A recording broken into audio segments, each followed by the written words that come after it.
Good evening, and thank you for joining us on What If News. I'm David Hale, coming to you live from our broadcast center on what has become one of the most disturbing and frankly terrifying news days in modern history.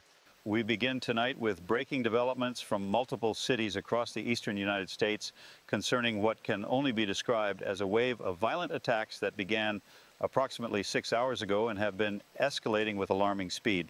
At approximately 2:30 p.m. Eastern Time, hospitals in Philadelphia, Baltimore, and Washington, D.C. began reporting an unusual influx of patients presenting with severe bite wounds, extreme blood loss, and symptoms that emergency room physicians are describing as unlike anything in their medical experience. I want to be very clear with our viewers that what we're about to discuss sounds impossible, sounds like something from fiction rather than reality, but we are committed to reporting what we're actually seeing and hearing from credible sources. And I'm Sarah Donovan. David, I've been monitoring emergency services, radio traffic, hospital reports, and law enforcement communications since this story first came to our attention, and what I'm hearing is deeply alarming. The victims being brought into emergency rooms are describing their attackers in remarkably consistent terms despite being treated at different hospitals across multiple cities. They describe assailants who moved with impossible speed, who displayed superhuman strength, who bit victims on the neck or wrists with what witnesses describe as elongated canine teeth, and who seemed driven by an overwhelming compulsion to consume blood. I know how that sounds. I know the immediate association that every viewer is making right now, but I'm going to report exactly what medical professionals and victims are telling us, and what they're describing matches historical descriptions of vampires with unsettling accuracy. Let me provide some critical context, because precision is essential when discussing something this extraordinary. The first reported attack occurred in Philadelphia at approximately 2:37 p.m. in broad daylight in a crowded shopping district. According to multiple witnesses, a man in his 30s suddenly attacked a young woman, moving with what they described as blur-like speed, overpowering her despite her attempts to resist, and biting her neck with sufficient force to cause severe arterial bleeding. Bystanders who attempted to intervene reported that the attacker displayed strength that seemed impossible for his build, throwing off multiple adult men who tried to restrain him. The attacker fled the scene before police arrived, moving through the crowd with unnatural agility. The victim was transported to Temple University Hospital, where she remains in critical condition from blood loss. Within 90 minutes of that first attack, similar incidents began being reported throughout Philadelphia and then in Baltimore, Washington, D.C., and now we're receiving reports from New York City, Boston, and as far south as Richmond. The pattern is remarkably consistent across all locations. Attackers display superhuman physical capabilities. They specifically target the neck or major blood vessels. They appear to be consuming, or at least attempting to consume, blood from their victims. And perhaps most disturbing, many of the initial victims from the early afternoon attacks have now disappeared from hospitals, left against medical advice, or in some cases simply vanished from their rooms when nursing staff weren't present, only to be reported hours later as perpetrators of new attacks matching the same pattern. That detail about victims becoming attackers is perhaps the most alarming aspect of what we're tracking. If this follows the pattern established in folklore and popular culture, and I never imagined I would be saying these words in a serious news broadcast, we may be witnessing the early stages of a vampiric outbreak where the condition or disease or whatever this is can be transmitted through biting and blood contact. Philadelphia police have confirmed they're investigating at least 47 separate attacks as of 30 minutes ago. Baltimore has reported 32. Washington, D.C. is reporting 28.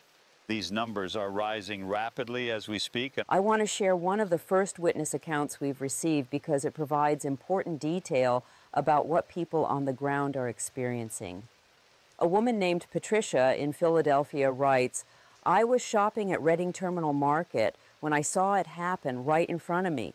This man just launched himself at a woman near the produce stands. He moved so fast it was like watching a video on fast forward. He grabbed her and bit into her neck, and I could see blood everywhere. People screamed, and several men tried to pull him off her. He threw them away like they weighed nothing. His eyes, I'll never forget his eyes. They looked wrong somehow. The pupils were dilated, almost completely black, and there was this intensity, this hunger in them that wasn't human. He ran away before police arrived, just disappeared into the crowd, moving faster than any person should be able to move. The woman was bleeding so badly, there was so much blood. Patricia's description of the attacker's eyes and the inhuman speed is consistent with dozens of other witness accounts we're receiving. I want to emphasize that these are reports from multiple independent witnesses across different cities who could not have coordinated their stories. Whatever is happening, it's being observed by hundreds of people, and the descriptions are remarkably uniform in their details. The question that medical experts and public health officials are desperately trying to answer is, what could cause these symptoms? Is this a disease, a pathogen that affects behavior and physiology? Is this some kind of mass psychosis or drug-induced state? Or are we witnessing something that challenges our fundamental understanding of what's medically and biologically possible? We're now approximately 7 hours since the first attack was reported, and I want to update our viewers on the response from authorities. The Centers for Disease Control has issued an emergency alert and is dispatching rapid response teams to all affected cities. The CDC statement released 20 minutes ago says they're treating this as a potential outbreak of an unknown pathogen that may be transmitted through blood contact and bite wounds. They're advising anyone who has been bitten or had blood contact with affected individuals to seek immediate medical attention and to remain in quarantine until they can be evaluated. Hospitals in affected areas are being instructed to isolate any patients presenting with bite wounds in secure areas and to use full biohazard precautions when treating them. The fact that the CDC is using the word quarantine and recommending biohazard protocols tells us they're taking the possibility of transmission extremely seriously. I'm receiving word now that the president has been briefed on the situation and has activated the Federal Emergency Management Agency to coordinate response efforts. The National Guard has been placed on alert in Pennsylvania, Maryland, Virginia, New York, and Massachusetts. These are extraordinary measures for what began just hours ago as isolated violent incidents. We've received our first statement from a medical professional directly involved in treating victims, and I want to share it because it provides clinical detail about what physicians are observing. Dr. Michael Torres, an emergency medicine specialist at Johns Hopkins Hospital in Baltimore, says, "I've been an ER doctor for 15 years, and I have never seen anything remotely like what we're dealing with tonight. The victims present with massive blood loss from bite wounds that are far more severe than typical human bite injuries. The teeth marks suggest canines that are significantly elongated, almost fang-like. But here's what's truly disturbing. Several patients who were bitten earlier today and received treatment have undergone rapid physiological changes within hours. Decreased heart rate, lowered body temperature, extreme photosensitivity where even normal indoor lighting causes them pain, and most alarmingly, aggressive behavior focused on medical staff with apparent attempts to bite. We've had to physically restrain 3 patients and we're keeping them in isolation. I don't know what pathogen or condition could cause changes this rapid and this profound." Dr. Torres's clinical observations about rapid physiological changes are deeply concerning because they suggest this is not a typical pathogen with a predictable incubation period. If victims are transforming from normal human biology to this altered state within hours, the potential for exponential spread is enormous. Every person attacked could potentially become an attacker themselves within the same day, creating a cascading outbreak that could overwhelm response capabilities very quickly. 8 hours into this crisis, the sun has now set across the eastern seaboard, and we're receiving reports that attack frequency has increased dramatically with the onset of darkness. Philadelphia police are reporting that calls about violent attacks have tripled in the past hour alone. The pattern suggests that whatever is affecting these individuals, they're significantly more active after dark. Whether this is due to photosensitivity that Dr. Torres mentioned, making daylight uncomfortable or painful, or whether there's some other factor, the correlation between darkness and increased activity is undeniable. I want to address something that I know every viewer is thinking about because it's impossible to ignore the obvious parallel. Everything we're describing, superhuman strength and speed, consumption of blood, transmission through biting, photosensitivity, increased nocturnal activity, these are all characteristics associated with vampires in folklore and fiction. I'm a journalist who deals in facts and verified information, and I'm deeply uncomfortable even using that word in a serious news context. But we have to acknowledge that what's being observed matches those legendary descriptions with remarkable precision, whether that means we're dealing with actual supernatural entities or whether there's some unknown disease that produces vampire-like symptoms, or whether there's another explanation entirely remains to be determined. A viewer named Dr. Elizabeth Martinez, who identifies herself as a folklorist and anthropologist, writes, "I've studied vampire legends from cultures around the world for my entire career. Every culture has some version of the vampire myth, from Eastern European Nosferatu to Asian Jiangxi to Latin American Chupacabra. These legends are remarkably consistent across cultures that had no contact with each other, which has always suggested to me they might be based on some real phenomenon that was misunderstood by pre-scientific societies. What you're describing tonight sounds exactly like the vampire outbreaks described in historical records from medieval Europe, from 18th century New England, from dozens of other locations throughout history. Those historical accounts were dismissed as superstition and mass hysteria. Maybe they weren't." Dr. Martinez raises a provocative point. There are numerous historical accounts of vampire outbreaks that were documented by educated observers and taken seriously by authorities at the time. The New England vampire panic of the 1800s involved multiple cases of bodies being exhumed because communities believed the dead were rising and feeding on the living. The Arnold Pauli case in Serbia in 1732 was investigated by Austrian military physicians who documented the case in official reports. These historical accounts were later explained away as misunderstandings of disease, decomposition, and folklore. But what if at least some of them were describing something real? 9 hours into this crisis, we're receiving word that the first deaths have been confirmed. At least 12 victims in Philadelphia have died from blood loss and trauma sustained in attacks.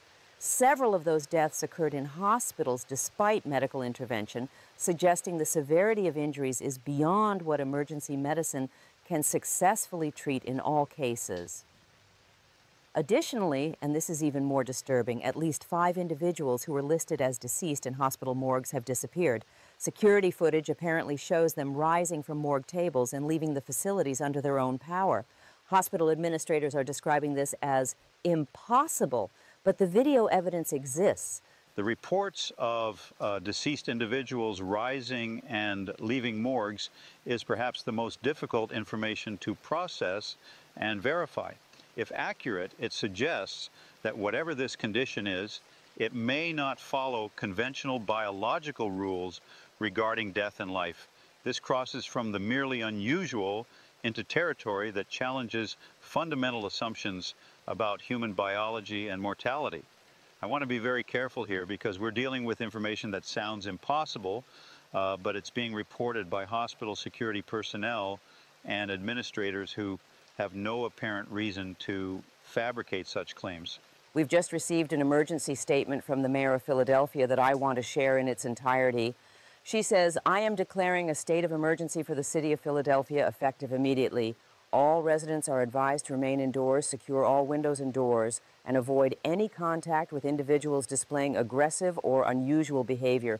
Do not attempt to intervene if you witness an attack. Call 911 and wait for emergency responders." The Philadelphia Police Department, with support from the Pennsylvania National Guard, is implementing enhanced security protocols throughout the city. We are working with federal authorities and the CDC to understand what we're dealing with and to protect our citizens. Please remain calm, stay informed through official channels, and follow all emergency instructions. The mayor's instruction for residents to remain indoors and secure their homes is significant because it indicates authorities are treating this as a serious public safety threat that requires lockdown-like measures. Similar Emergency declarations are being issued by officials in Baltimore and Washington, D.C. We're also hearing that New York City officials are convening an emergency meeting to determine whether similar measures are needed as attacks begin to be reported in Manhattan, Brooklyn, and Queens. 10 hours into this crisis, a viewer named Marcus writes with a perspective that's both practical and chilling. I'm a security consultant and I've been following this story since it broke. Based on what you're reporting, we're looking at a threat that can move faster than humans, is stronger than humans, is highly aggressive, increases in number through transmission, and becomes more active after dark. Every single attack creates a potential new attacker within hours. The mathematics of exponential spread are terrifying.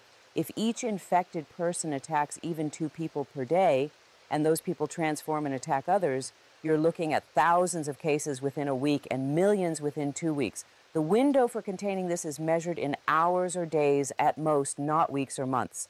Marcus's analysis of the exponential mathematics is sobering and unfortunately quite accurate based on what we're observing. If the transmission rate is as high as it appears to be, and if the transformation from victim to attacker happens as quickly as medical reports suggest, then we're in the very early stages of something that could spiral out of control with remarkable speed. Every hour of delay in implementing effective containment measures makes the ultimate scope of the outbreak significantly worse. We're receiving reports that makeshift barriers are being erected in some Philadelphia neighborhoods by residents who are taking security into their own hands. Groups of neighbors are blockading streets, organizing watch patrols, and in some cases arming themselves with whatever weapons they have available. This vigilante response is understandable given the fear and the apparent inadequacy of official response to protect every individual, but it also carries risks of violence against innocent people who might be mistaken for threats.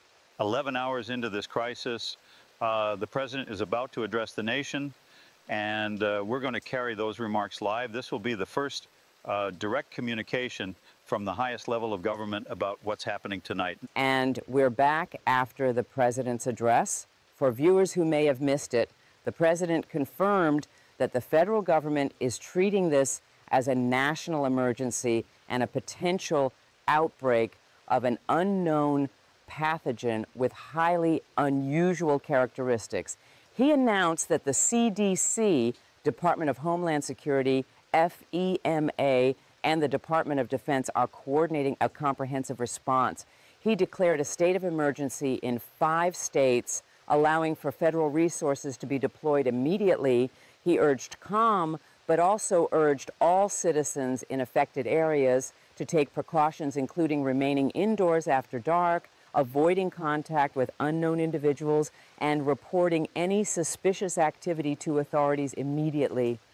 Notably, David, he did not rule out the possibility of quarantine zones or martial law if the situation continues to deteriorate. The president's address was measured, but the underlying message was clear. The government is preparing for worst-case scenarios. The mention of potential quarantine zones indicates they're considering the possibility of isolating entire cities if necessary to prevent spread. The reference to Department of Defense coordination suggests military intervention may be required. These are not measures taken lightly, and they indicate the severity of the threat assessment at the highest levels of government. We've received a troubling message from someone claiming to be a CDC epidemiologist who's part of the response team. The message sent through an encrypted channel says, "We have no idea what we're dealing with.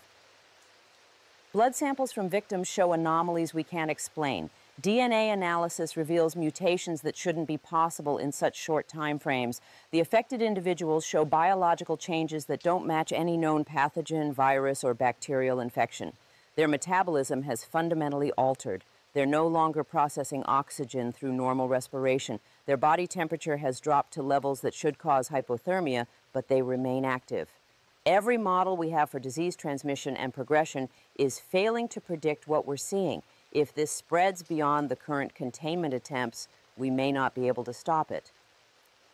If that message is genuine and we cannot verify the source's claimed identity, it suggests that even our most advanced medical science is struggling to understand the biological basis of what's happening. The description of fundamental metabolic changes, altered DNA, and failed predictive models indicates this is operating outside the framework of known biology, whether that means we're dealing with something supernatural or simply something so novel that it appears supernatural because we lack the understanding to explain it.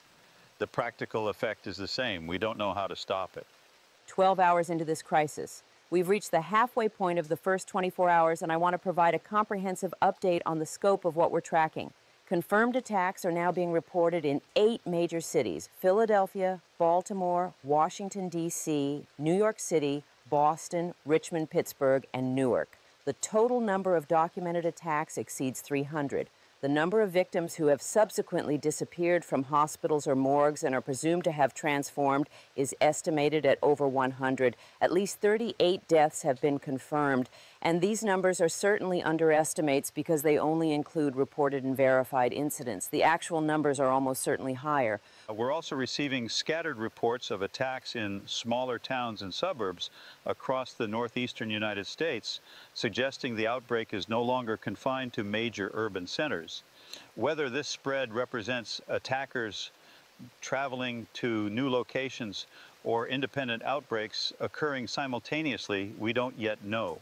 The geographic expansion is concerning because it suggests either very rapid transmission or a larger initial outbreak than authorities initially realized. A viewer named Jennifer, who identifies herself as a nurse in a Philadelphia hospital, writes, "I'm currently on shift and I'm terrified. We have 6 patients in isolation who were bitten in attacks earlier today. 2 of them have become violent and tried to attack staff. We're keeping them sedated and restrained, but the sedatives don't seem to work as well as they should. Their vital signs are all wrong. Heart rates in the 30s and 40s when they should be elevated from stress and injury, body temps in the low 90s, and their eyes, there's something wrong with their eyes. They're watching us with this predatory focus that isn't human. I've worked with violent, delirious, and psychotic patients before. This is different. These people aren't sick in a way I understand. They're changed into something else." Jennifer's frontline perspective from inside a hospital is valuable because it provides clinical observation from someone directly interacting with transformed individuals. The description of predatory focus and fundamental behavioral changes suggests this isn't merely a disease that causes aggression, but rather something that alters the essential nature of affected individuals. They're no longer behaving according to normal human psychology and motivation. They're operating on different drives and imperatives. 13 hours into this crisis, we're receiving word that the first military units have been deployed to Philadelphia, Baltimore, and Washington, D.C. National Guard troops are establishing checkpoints at major roads and highways leading out of these cities. The stated purpose is to assist with maintaining order and protecting citizens, but the checkpoints also serve to control movement and potentially prevent infected individuals from spreading to new areas. Whether these measures will be effective, given reports that the affected can move with superhuman speed, remains to be seen. We've also received confirmation that the CDC has officially classified this as an outbreak of an unknown infectious agent and has recommended level 4 biohazard protocols for all medical personnel treating victims. Level 4 is the highest biosafety level, normally reserved for the most dangerous pathogens like Ebola and Marburg virus. The recommendation indicates extreme caution about transmission risk and suggests that standard medical protective equipment may not be sufficient to prevent infection. I want to share a statement from Dr. Anthony Mercer, a virologist at Columbia University who has been studying the available data. He says, based on the rapidity of symptom onset, the nature of the physiological changes, and the transmission mechanism, this doesn't fit the profile of any known virus, bacteria, prion, or parasite. The transformation from normal human biology to the altered state is happening far too quickly for conventional pathogenic processes. Additionally, the specific nature of the changes, the increased strength and speed, the altered metabolism, the apparent resurrection of clinically dead individuals, these aren't things pathogens typically do. I'm forced to consider possibilities that I would have dismissed as impossible yesterday. we may be dealing with something that requires us to expand our understanding of what's biologically possible. Dr. Mercer's statement that we may need to expand our understanding of biology is a careful way of saying that conventional scientific frameworks may not be adequate to explain what's happening. The scientific method requires us to follow evidence wherever it leads, even if it leads to conclusions that challenge existing paradigms. If the evidence suggests something impossible is occurring, then either our observations are flawed or our understanding of what's possible is incomplete. 14 hours into this crisis, the sun has been down for several hours now, and attack frequency has continued to increase. Philadelphia police are reporting that they're receiving calls about attacks faster than they can respond to them. Multiple officers have been injured responding to incidents, with reports of suspects displaying strength that allows them to overpower trained law enforcement personnel. There are unconfirmed reports that at least 2 police officers have been bitten in the line of duty and are now in medical isolation. The fact that law enforcement is being overwhelmed speaks to the scale and intensity of what's happening. Police departments in major cities are resourced to handle significant crime and emergency situations. But when you have hundreds of simultaneous violent incidents perpetrated by individuals with enhanced physical capabilities, the normal response systems break down. If officers themselves are being infected, it further degrades response capability and spreads the outbreak into the ranks of those supposed to be containing it. We've received a harrowing message from a family in Baltimore that I want to share. A woman named Elena writes, "My husband was attacked this afternoon while coming home from work. He was bitten on the neck but managed to fight off his attacker and get away. We took him to the hospital where they treated his wounds and told him to stay for observation. He insisted on coming home because he said he felt fine. That was 6 hours ago. About an hour ago, he started acting strangely. He became sensitive to the lights in our house and asked us to turn them off. He said he was cold even though the heat was on. Then he started looking at our daughter and me in a way that frightened me.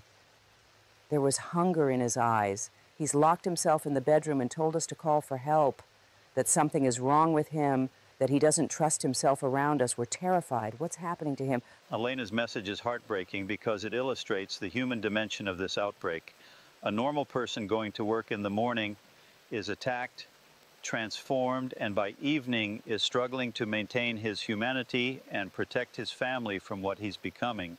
The fact that he had the awareness to isolate himself suggests that the transformation may not be immediate and complete, that there may be a period where the infected individual retains enough of their original personality to recognize what's happening to them.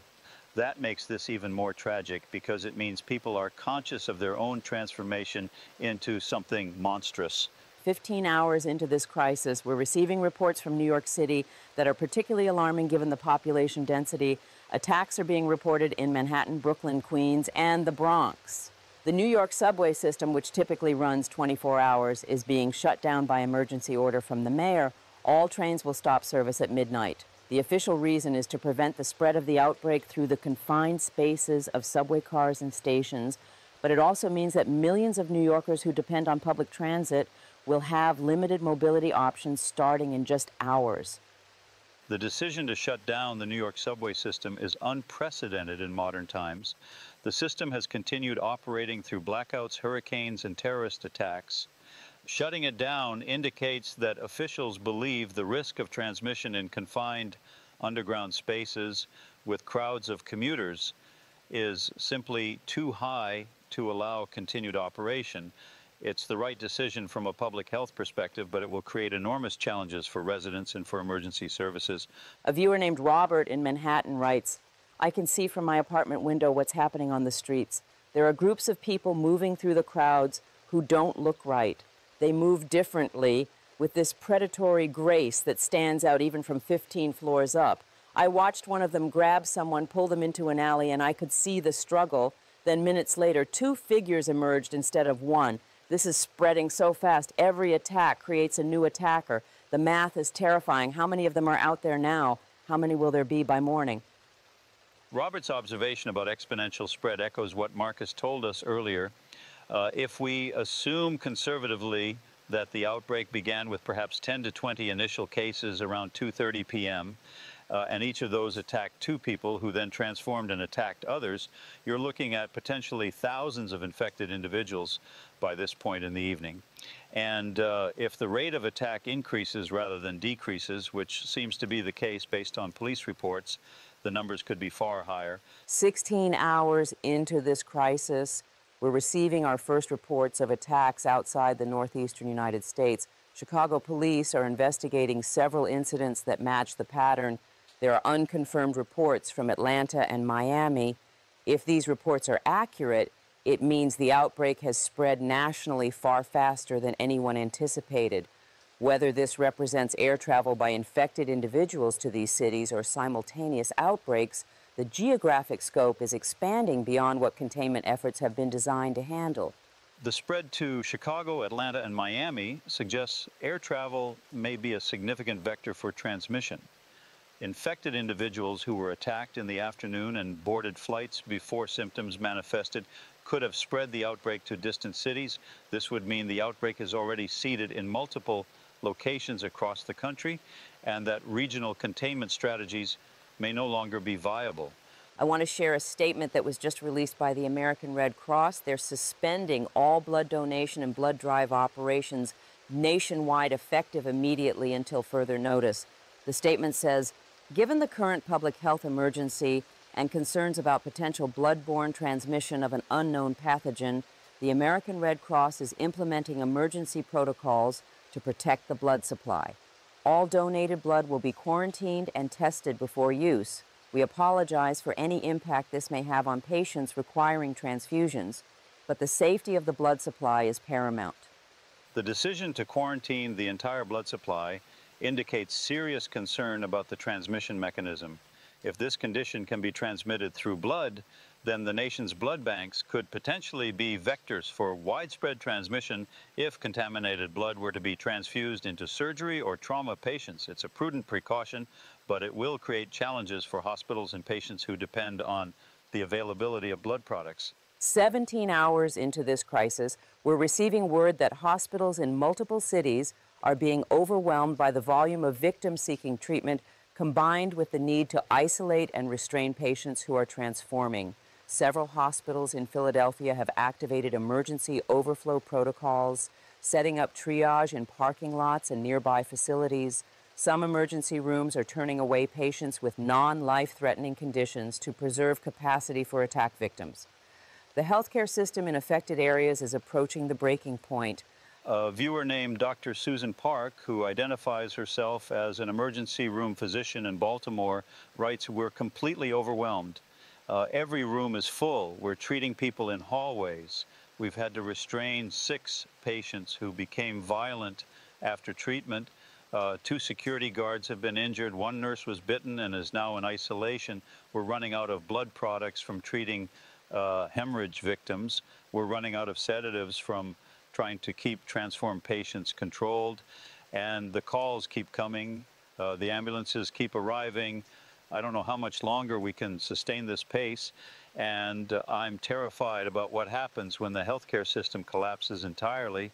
Dr. Park's frontline account paints a picture of a healthcare system in crisis. Hospitals are designed to handle surges in demand, but they're not equipped to handle hundreds of simultaneous trauma cases combined with the need to maintain biohazard isolation and physical restraint of violent patients.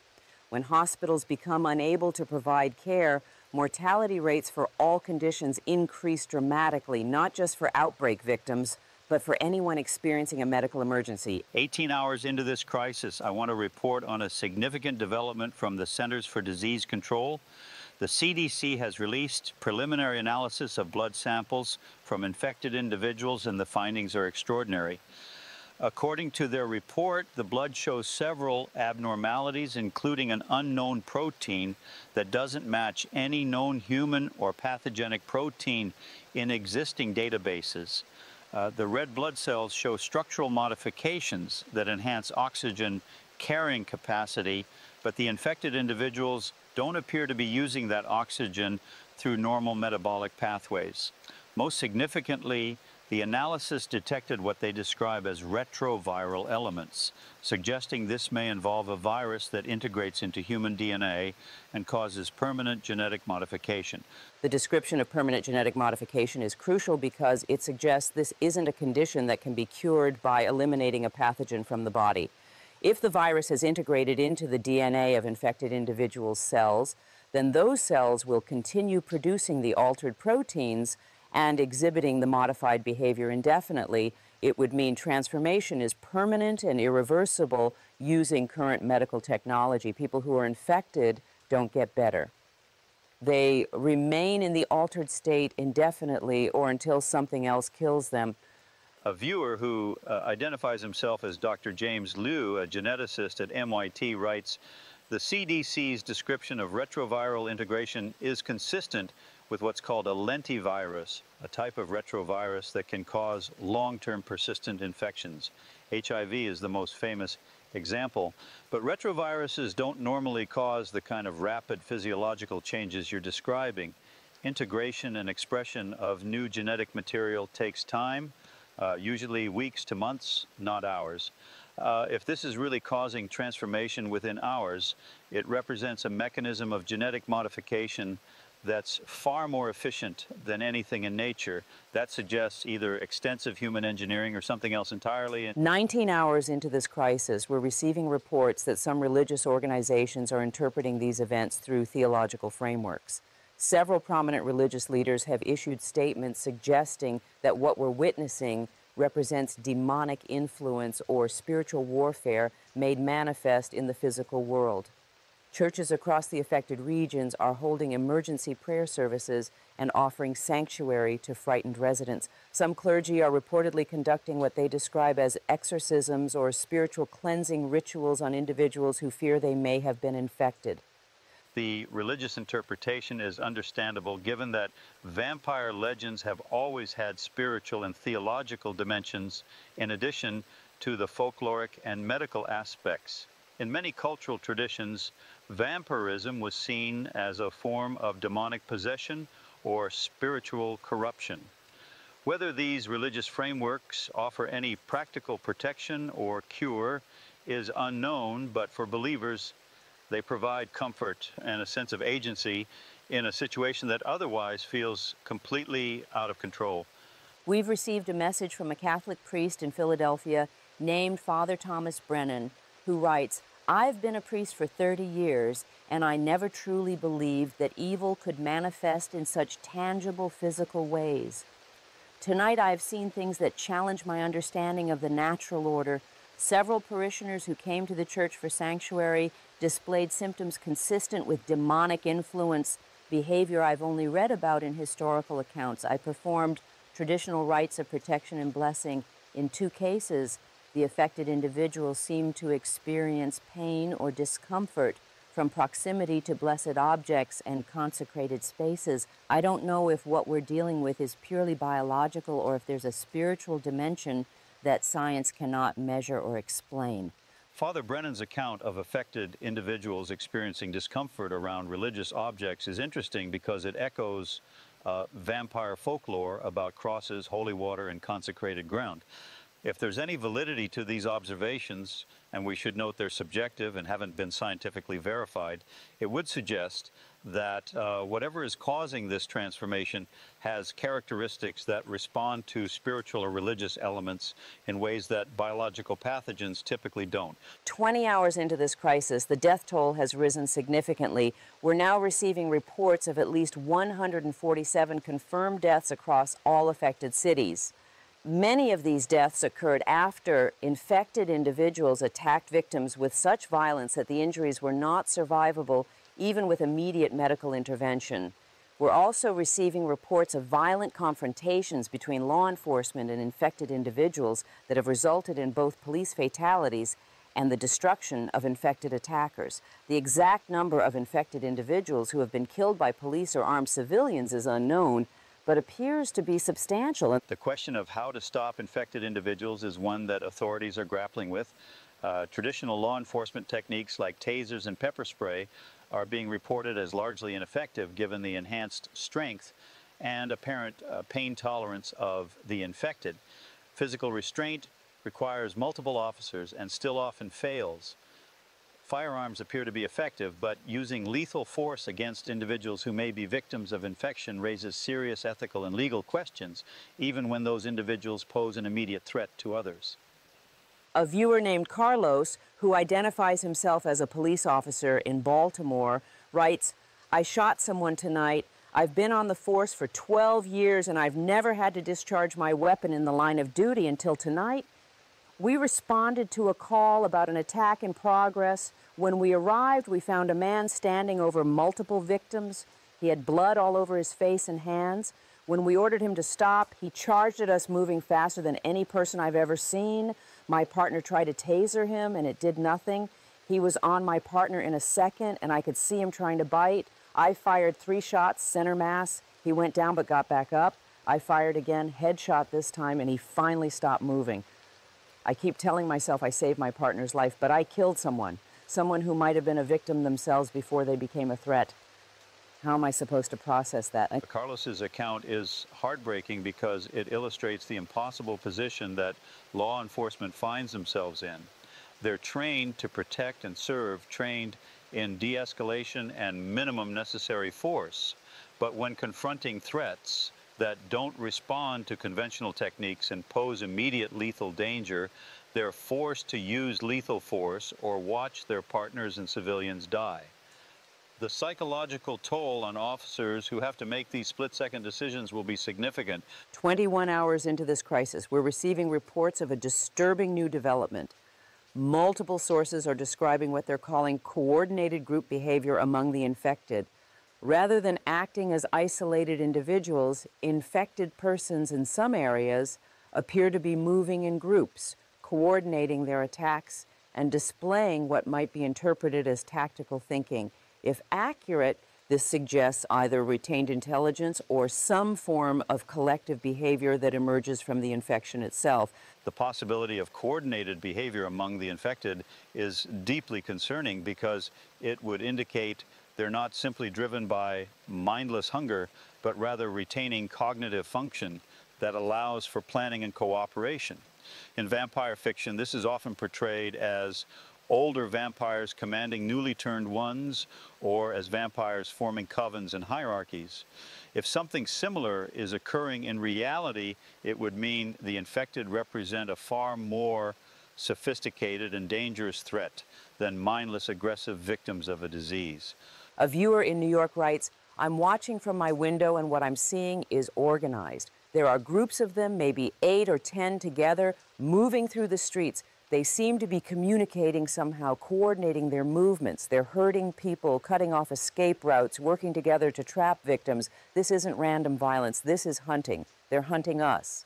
If infected individuals are indeed coordinating their actions, it raises profound questions about the nature of the transformation. Do they retain their human memories and intelligence, but with altered motivations and drives? Are they a new form of predator that happens to have evolved from human stock? Or is something else controlling their actions? These questions may seem like philosophical speculation, but they have practical implications for how we understand and respond to the threat. 22 hours into this crisis, the president is about to address the nation for the second time tonight, and we're going to carry that address live. And we're back after the president's second address. For viewers who missed it, the president announced that he is declaring a national state of emergency under the National Emergencies Act and the Stafford Act, authorizing federal disaster assistance to affected states.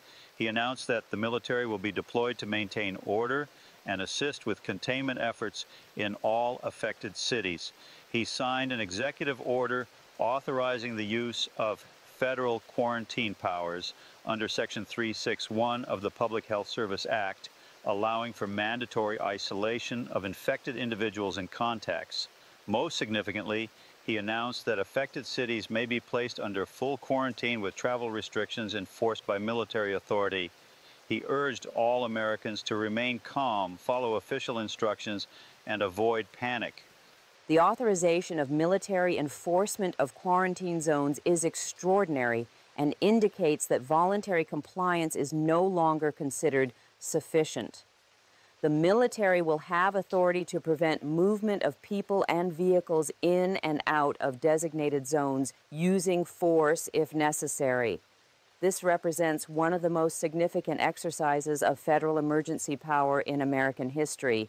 David, we're effectively looking at martial law in major American cities. The president's address made clear that the federal government believes this outbreak represents an existential threat that requires measures that would have been unthinkable yesterday. The fact that we've gone from the first reported attack to military-enforced quarantine zones in less than 24 hours speaks to the severity of the threat and the speed at which the situation is deteriorating.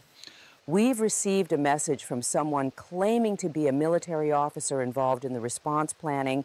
The message says, "I'm part of the planning team for Operation Nightfall, the military response to the outbreak.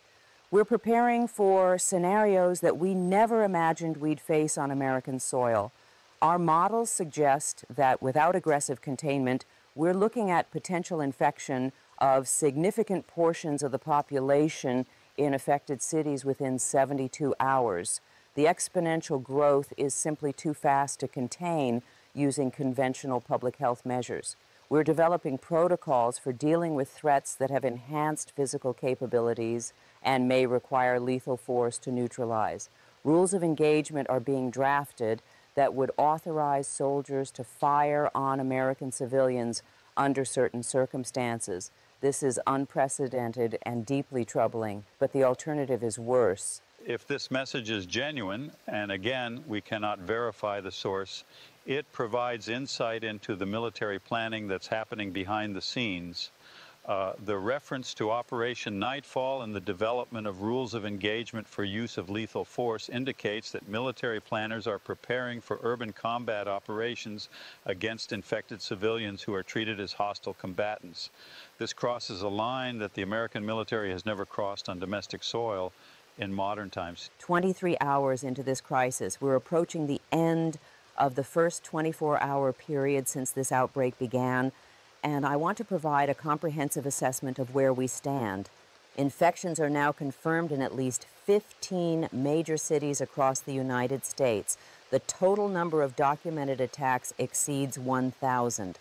The number of confirmed deaths exceeds 200. The number of infected individuals is estimated to be in the thousands, though exact numbers are impossible to determine because many infected have fled before they could be identified or isolated. Hospitals are overwhelmed. Law enforcement is overwhelmed. The healthcare system in affected areas is approaching total collapse, and there is currently no cure, no treatment, and no clear containment strategy that's proven effective. We're also receiving international reports now. The outbreak is no longer confined to the United States. London is reporting attacks matching the same pattern. Paris has confirmed cases. Toronto and Montreal have reported incidents. Whether these represent independent outbreaks or spread from the United States through air travel, the outbreak is now global in scope. International health organizations, including the World Health Organization, are convening emergency sessions to coordinate global response. A viewer named Maya writes, "I'm 17 years old and I'm terrified. My parents are trying to stay calm, but I can see the fear in their eyes. We've barricaded our doors and windows. We can hear sirens constantly. We can hear screaming sometimes from other parts of the neighborhood. The internet is full of videos of attacks, of people transforming, of things that shouldn't be possible. My friends are texting, asking what's going to happen. None of us know. How do I tell my little sister that the monsters she was afraid of in fairy tales might be real? How do I explain that the world changed today and might never go back to how it was?" Maya's message captures the existential fear that millions of people are experiencing tonight. For young people especially, this represents a fundamental shattering of the assumption that the world is predictable, safe, and governed by natural laws that can be understood and managed. The discovery that monsters might be real, that the supernatural might exist, that science and technology might not be able to protect us from everything is profoundly destabilizing to one's sense of security and understanding of reality. We've received another message from a medical professional that I want to share. Dr. Rebecca Hayes, an infectious disease specialist in Philadelphia, writes, I need to be honest about what we're facing because I think the public deserves to know we have no effective treatment for this condition. We have no vaccine. We don't fully understand the transmission mechanism beyond blood contact and biting. We don't know if there's an incubation period or if transmission is immediate. We don't know if infected individuals can be cured or if the transformation is permanent. We don't know how to predict who will successfully resist the transformation and who will succumb. Every hour brings new questions and very few answers. The scientific method requires time, experimentation, replication, verification. We don't have that time. People are dying and transforming faster than we can study them. Dr. Hayes' frank admission that medical science doesn't have answers is important for public understanding. There's a tendency to assume that modern medicine can solve any problem given enough resources and expertise, but the reality is that when confronting something truly novel, science requires time to understand the mechanisms involved before treatments can be developed. That time may not be available when dealing with a rapidly spreading outbreak. 24 hours. We've now completed a full day since the first attack was reported in Philadelphia at approximately 2:37 p.m. yesterday afternoon. In that time, the world has fundamentally changed. What began as isolated violent incidents in a single city has exploded into a global outbreak that challenges our understanding of biology, defies our assumptions about what's possible, and threatens to overwhelm our capacity to respond. Thousands of people have been infected, hundreds are dead, major cities are under quarantine. The military is deployed on American streets with authorization to use lethal force, and we still don't know if containment is possible or if we're witnessing the early stages of a global transformation that will reshape human civilization. I want to share some final perspective as we conclude this first 24 hours of coverage. Throughout human history, there have been plague outbreaks, pandemics, and disease events that tested the resilience of civilization. The Black Death killed a third of Europe's population. The 1918 influenza killed tens of millions globally. HIV/AIDS has killed tens of millions over decades. But those were all ultimately natural phenomena, diseases that could be studied, understood, and eventually managed through science and public health measures. What we're dealing with tonight may be something different, whether it's supernatural in origin, the product of some unknown natural process, or engineered by human or non-human intelligence. It represents a category of threat that humanity has never successfully confronted with documented success.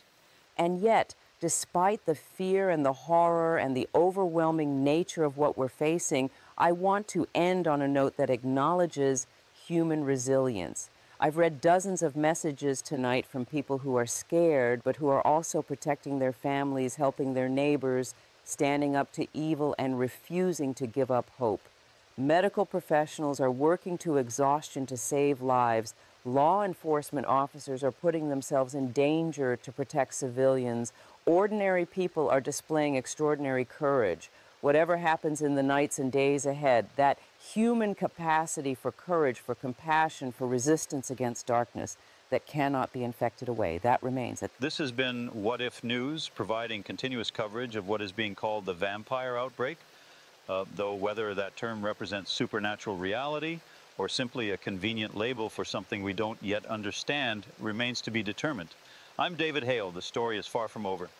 In the hours and days ahead, we will learn whether humanity can contain this threat, whether science can find answers and cures, whether civilization can adapt and survive, or whether we're witnessing the beginning of a new dark age where humans are no longer the dominant species on this planet.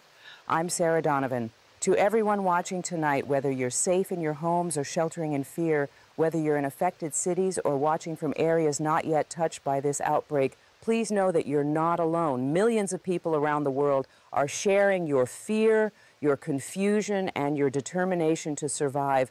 This is humanity's fight. We've survived plagues and wars and disasters throughout history. We've always found a way to endure, to adapt, to overcome. This may be our greatest test, but we're still here, we're still fighting, and as long as we don't give up, there's hope. And the sun will rise in a few hours on the East Coast. What that new day brings, whether it brings relief or escalation, whether the infected retreat from daylight or continue their attacks regardless, we will learn together.